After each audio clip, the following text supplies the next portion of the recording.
I think we're doing better than even our own expectations.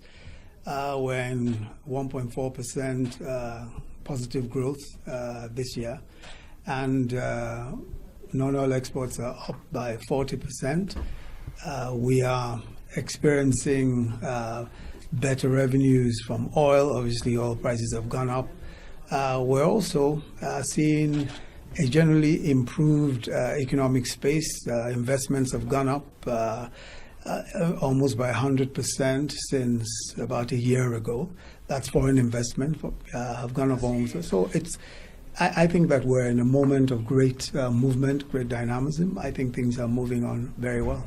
And I think a good thing for Nigeria is that you've been listed in the top 10 countries of ease of doing business. Yes. What difference has that made to you coming to this investment conference here at Davos?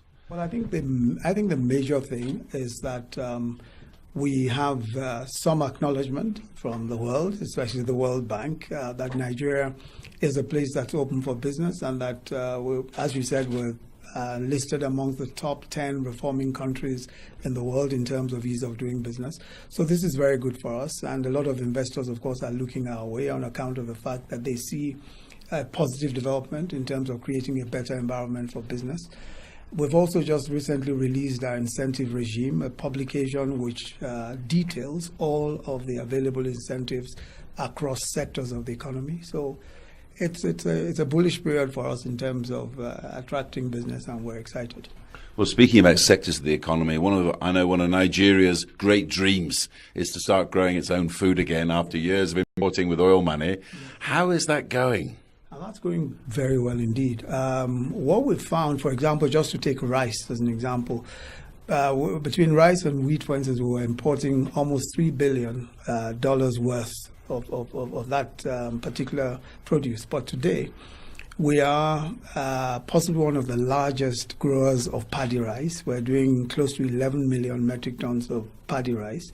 Milling is a bit of a problem, but we will be self-sufficient in rice production, we hope, by 2019, by early 2019.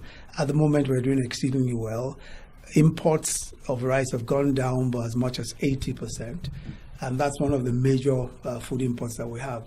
We're also looking at other areas, sorghum, millet, and all of those areas where there's also a great deal of activity and a great deal of agricultural growth. At the same time, agriculture also means more jobs. So many more jobs are being created, especially in the farming areas. And in these times as well, you're seeing great buoyancy in the stock market, and also your foreign reserves are increasing. Yeah, I mean, how has that been going? Well, that's excellent. That's excellent as well. Foreign reserves are $40 billion, which is the highest in about 4 or 5 years. And we're also seeing a great deal of progress with respect, as I've said, to investments. But this is going very well indeed. We're quite happy with the capital markets. We're listed as possibly the best performing capital market in the world. In the past, there's a recent, about 2 weeks ago, that report came out. We hope to be able to sustain that bullishness in the capital market. And infrastructure, I know that's a big story as well, particularly on the power front for Nigeria. Are you going to use some of these foreign reserves to help build up Nigeria's infrastructure? What spending are you planning? Yes.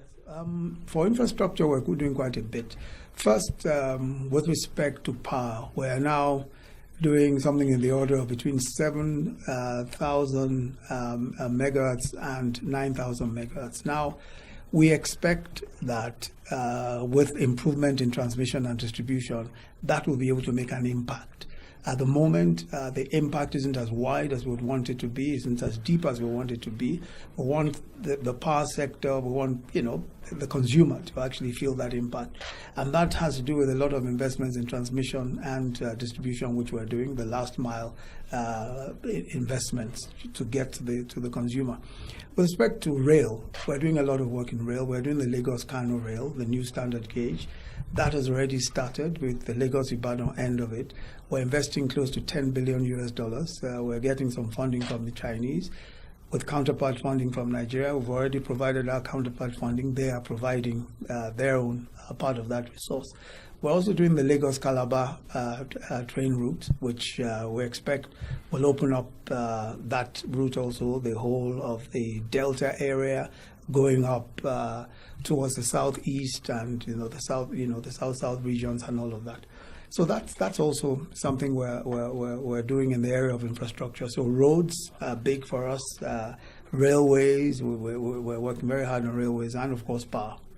And how much more do you plan to increase the investment in places like Lagos that are highly congested, as we know, sort of metro rail, that sort of thing? Have you got any plans for that? Well, the Lagos state government, as you know, we're a federal state. So the government of Lagos state has its own plans. I'm told that they're interested in doing the fourth mainland bridge.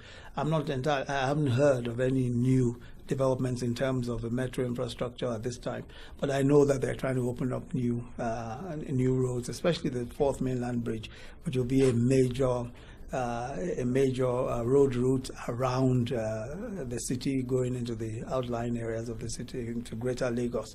So I think that will happen. But one of the things that we're doing is that in the standard gauge rail, we'll be going through portions of Lagos all down the southwest from the port areas.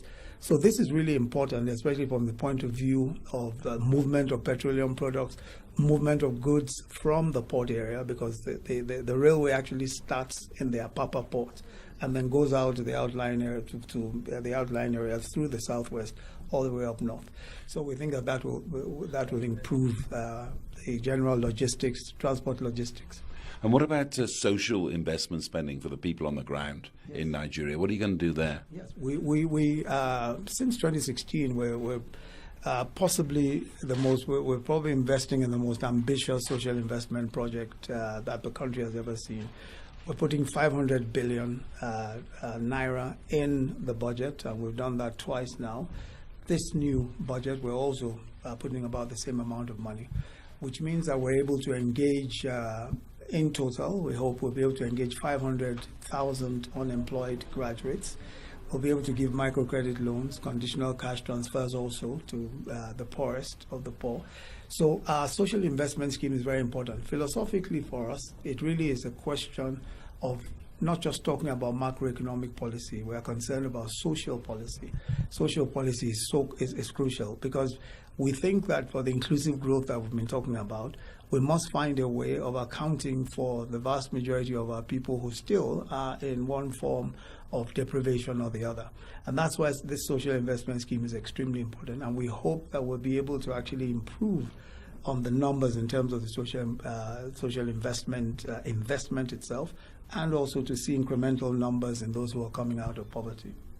And last but not least, there's an election coming up in Nigeria. I understand from my sources that the present president, Mr. Buhari, is going to stand again as president. How do you think the election year is going to play out?